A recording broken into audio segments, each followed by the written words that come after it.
to my channel. If you're new here, my name is Brookelynne. I am currently part of the Disney College program here in Walt Disney World in Florida. And today I kind of wanted to just talk to you guys a little bit about finances on the Disney College program.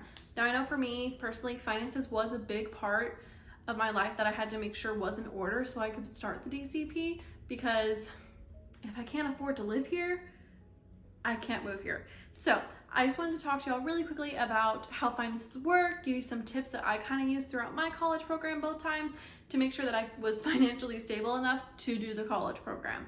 So let's get into it. So first off, I wanted to just go ahead and say budgeting is important. I know a lot of us, whenever you go into the college program, it can be either your first time on your own, your first time that's not like a college setting that you're on your own, the first time like managing your finances and really like having to make money to survive. I know some people, their parents are able to help out, but some people they're not. So that's why I decided to make this video, just like so we could kind of like talk about like what to expect. So at this point in time, as I'm filming this in 2024, the base pay for the Disney College program is $16 an hour. Now I know what you're gonna think, especially if you're from like little parts of like little states that don't really have a high minimum wage. Wow, that's amazing, that's a lot of money.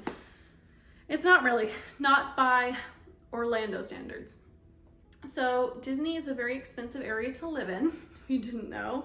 So yeah, $16 an hour, and you are only guaranteed 30 hours a week. My first program, I worked 41.5 hours every single day. This program, I am working 30 every week. I'm trying to pick up like a 6th day every now and then to get 36 hours.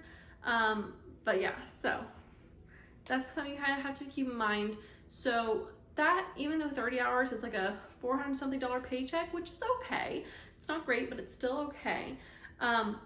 However, you have to think, especially if you're staying on property at Flamingo Crossings Village, which is the housing that Disney provides, you also have to think about rent. So rent right now for Flamingo Crossings Village, and this does change quite often, but at this moment, the base rent for the lowest cost apartment is the 2x2, so you share a bedroom and a bathroom with one other person, and there's 2 other people on the other side of the apartment, so there's 4 people in one apartment with 2 bedrooms and 2 bathrooms. That rent is $202 per person per week. You're paying $808 a month. If there's 5 months in a week, if there's 5 weeks in the month, you're paying $1,010 a month for rent to share a bedroom and a bathroom and have 3 roommates. So there's that. There's a middle one that I'm not sure how much it is. It's a 4x2, so you have your own bedroom but you share a bathroom. And then there's another one that's a 4x4, which is the most expensive. That's you have your own bedroom and your own bathroom. And that one is $242 a week. So even though you're making like a decent amount of money, you have to remember that you have to pay your rent, and they take it automatically out of your check. So you're not even gonna see that money at all. Like you'll see it on your pay stub, but it will never go into your bank account. So really you're looking at like $200 paychecks a week.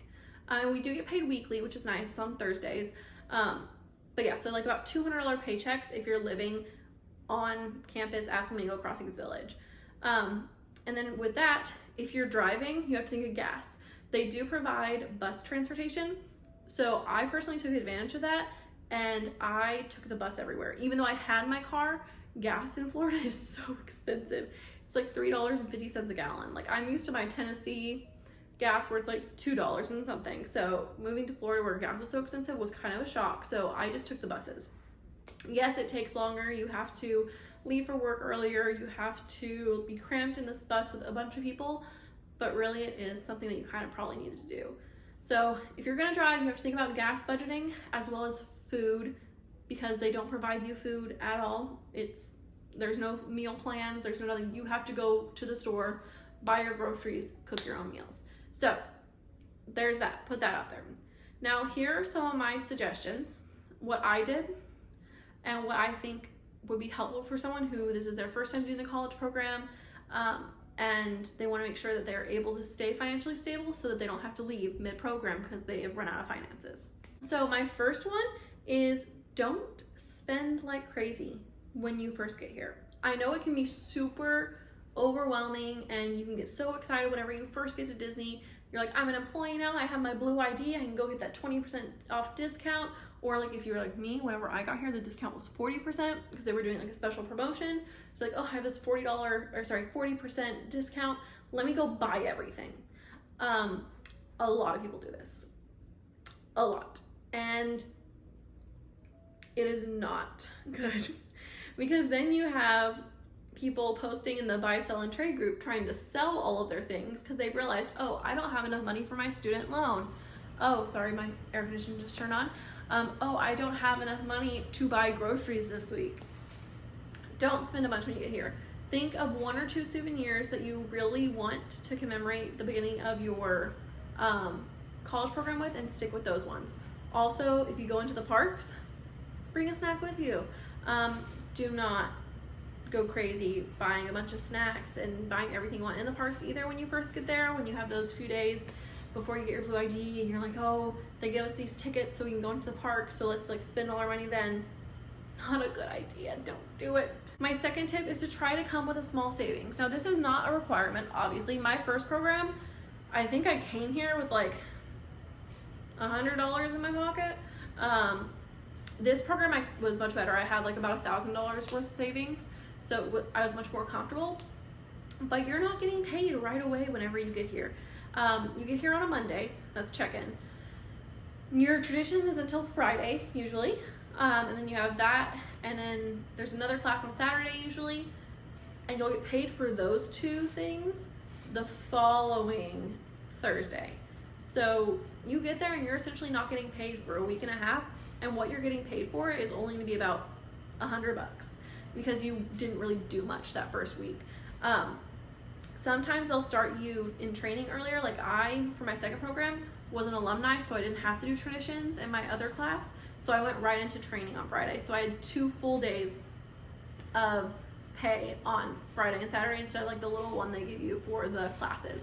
But still, it wasn't a lot. So keep in mind, you might want a savings just so that you can be comfortable and set up your room and get your groceries and get settled. My second tip is to work out your budget. I personally gave myself, especially my first program, I gave myself a set amount of money that I was allowed to spend on groceries every week, a set amount I was allowed to spend on gas, and a set amount I was allowed to spend on like going to the park and stuff. And a lot of times, honestly, I would realize I hadn't worked enough or I had a specific bill coming out, and that park budget was the first thing to go. So really give yourself a budget and stick to it, because you're managing your own finances. It can get really tricky really fast. Next tip kind of like goes on with the last one, and that is write out your budget. Write out your expenses in a planner, a calendar, on your notes app, whatever you need to do to make sure that you know what you have to pay this month. I'm gonna put a little thing right here and show you kind of what I did. These are not real numbers, I just made them up in my head. But essentially what I would do is I'd be like, okay, this Thursday I am getting paid $400, okay? I know I'm gonna spend $50 in gas, take that off. I know I'm gonna spend $50 in groceries, take that off. I know I have a $75 student loan coming up, take that off. Okay, I know next week I have a really big payment due on my car, but I know that my actual paycheck's not gonna cover it, so I need to take this much out to like advance my car payment. And I would go like that, and that's how I would decide my budgets for each week, is like that ending number, what I had left. That's something that's really important to do. I did not do this for like 1 month, and I almost missed a payment on a student loan because I forgot about it. And thankfully I had just enough left in my bank account, but I was left with like $5. So my mom had to help me out that week, which was really embarrassing to have to call my mom and be like, hey mom, I have no money. So yeah, please financially plan for your finances. It is so important. I cannot stress it enough. My next tip, don't give your shifts away. I know you're in Disney World, you want to just have fun, go to the parks every day, but if you give away all of your shifts, you're not going to have a paycheck. Also, you have to work at least once every 10 days in order to stay active on the Disney College program. I know someone this program, They took a few vacations a little too close together, and they overlapped, and they were gone for more than 10 days. They came back, they were no longer an employee. It was considered abandoning their position, because even though they used some of their vacation days, all the other days they called out or gave away added up more than 10, and they were no longer active, and they didn't get paychecks. It was all around bad situation. So make sure you're not giving away too many of your shifts, because it can really affect more than your finances. Next, you need to try to pick up longer shifts. I know for children's activities, I had 8.5-hour shifts every single day, which was great. I worked 5 days a week. I did 8.5-hour shifts. I had like 41.5 hours every week. That was enough for me. However, this program, I'm usually only getting about 6-hour shifts. So in order to make what I was making in my last program, I had to pick up an extra day and then trade other shifts from 6 hours to try to get 8-hour shifts, try to get those 8.5-hour shifts. Some locations have 10-hour shifts.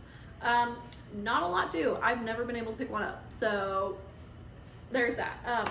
Yeah, try to pick up and trade for like longer shifts. That way you don't have to pick up a 6th day, because picking up a 6th day or a 7th day, because we are allowed to pick up a 7th day, can be very taxing on your body, much more than if you just worked an extra hour every day. My last little tip is always pack a lunch. Whether you're going to the park or to work, always pack a lunch rather than buying. I personally make peanut butter sandwiches and bring a bag of chips with me, or a bag of crackers with me, or some gummies every time I go to work or to the parks. Every now and then I'll allow myself to actually like buy a kids meal in the park, but when you're doing that every day, it adds up really quickly, especially because it's theme park food. So it's not a lot, it's not healthy, it kind of makes you sick to your stomach, and it's expensive. So all around, pack a lunch or dinner or breakfast, whatever you're needing for the day, especially bottled water. Pack bottled water. Do not buy water bottles at work or at school or at the parks. It's way too expensive. So yeah, those are my little tips.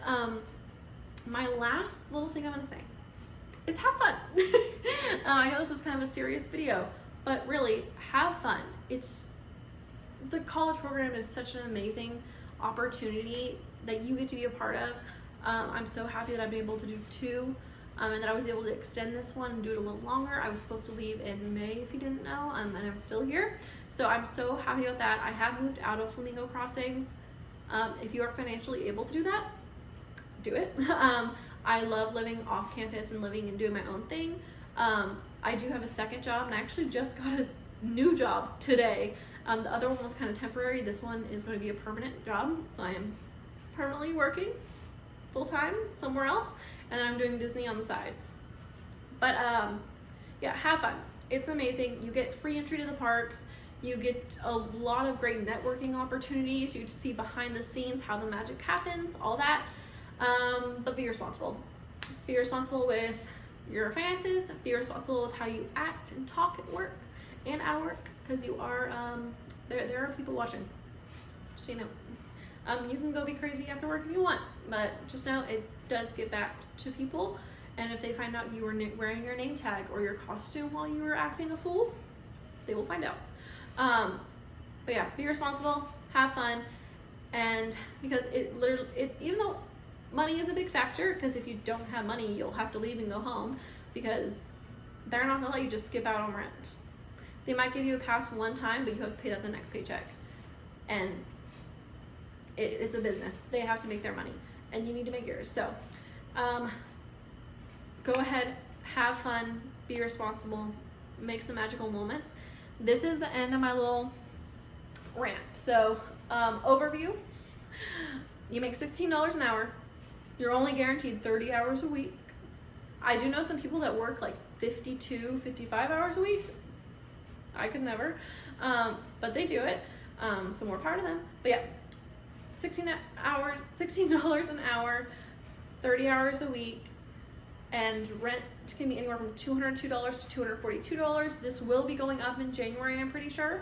Again, so that's kind of what you need to know. Also, I forgot to mention it earlier, but the first week that you are there, there's going to be an admin fee that's going to be taken out of your paycheck, as well as any extra rent. So the rent that you pay at the beginning before you go you have like payments, and those cover like different admin fees and then your first week of rent. But if you don't have a 2x2 room, if you have a bigger room, you're going to have to pay more. So like whenever I had my 4x2, I had to pay an additional like $40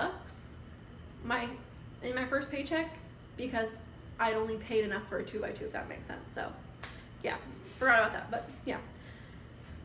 That's the overview. I hope you guys have fun. If you're doing the college program, let me know when yours starts, what your location, what your role is. I'm super excited to hear about it. But yeah, this is the video. I hope you enjoyed. If you're not already, don't forget to leave a like and subscribe to my channel to stay updated on all the content that will be coming soon, and I will catch y'all in the next one.